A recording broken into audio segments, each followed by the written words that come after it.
मूर्ख राजा और चतुर मंत्री की कहानी। जनवरी 7, 2022 द्वारा लिखित भूपेंद्र वर्मा।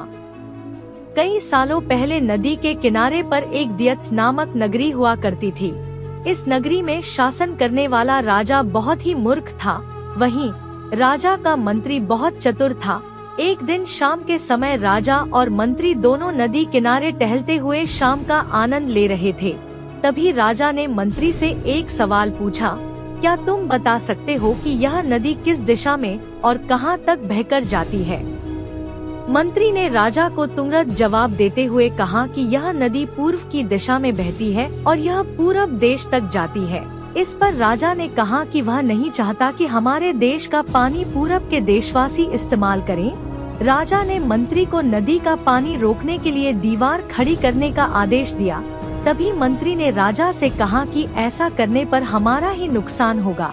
राजा ने गुस्से में कहा कि पानी हमारा है और पूरब देश वाले मुफ्त में इसका इस्तेमाल कर रहे हैं और तुम बोल रहे हो कि हमारा नुकसान होगा। इसमें हमारा कुछ नुकसान नहीं होगा। तुम जल्दी से जल्दी नदी में दीवार बनवाने का काम शुरू कराओ।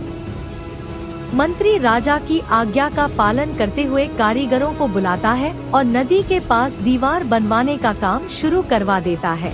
नदी में दीवार बनाने का काम तेजी से चलने लगा और कुछ दिनों में दीवार बनकर तैयार हो गई। यह देखकर राजा बहुत प्रसन्न होते हैं, परंतु उनकी मूर्खता के कारण कुछ दिन बाद जब बारिश का मौसम दस्तक देता है तो नदी का पानी पूरे गांव में भरने लगता है। धीरे धीरे पानी लोगों के घरों में घुसना शुरू हो जाता है। इससे परेशान होकर सारे नगरवासी एकत्रित होकर मंत्री के पास आते हैं।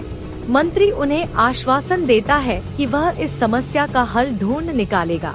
कहानी में और आगे बढ़ने से पहले आप प्लीज चैनल को सब्सक्राइब कर दो। यदि यह वीडियो लड़की की होती तो सभी चैनल को सब्सक्राइब करते। आप सभी से हाथ जोड़कर विनती है कि आप प्लीज चैनल को सब्सक्राइब कर दो। लोगों की परेशानी सुनकर मंत्री समाधान निकालने के लिए एक योजना बनाता है।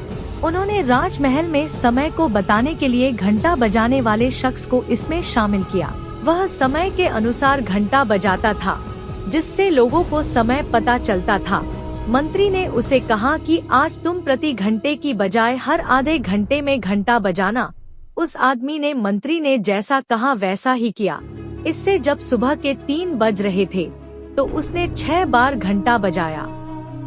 6 घंटे सुनकर राजा और सभी नगरवासियों को लगा कि 6 बज गए हैं और सुबह हो गई है। राजा उठकर बाहर आता है तो वहाँ मंत्री पहले से मौजूद होता है। बाहर अंधेरा देखकर राजा मंत्री से पूछता है कि अभी तक सूर्योदय क्यों नहीं हुआ है।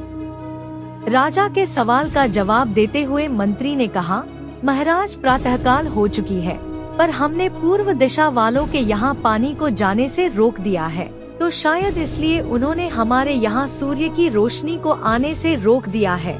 इसलिए सूर्य उदय तो हुआ है, पर हमारे देश तक रोशनी नहीं पहुँची है।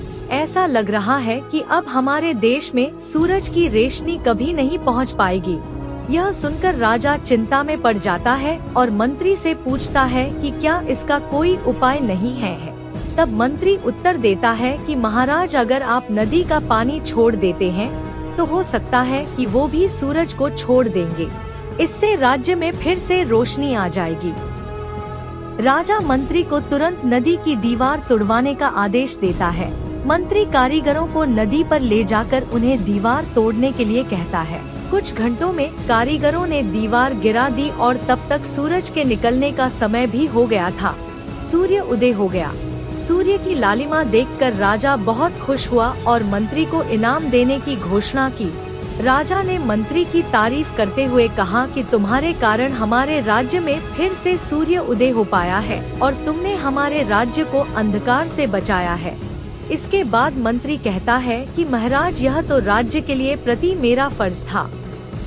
कहानी से सीख, कभी भी दूसरों का बुरा नहीं करना चाहिए और न ही उनकी तरक्की देखकर उनसे जलन की भावना रखनी चाहिए।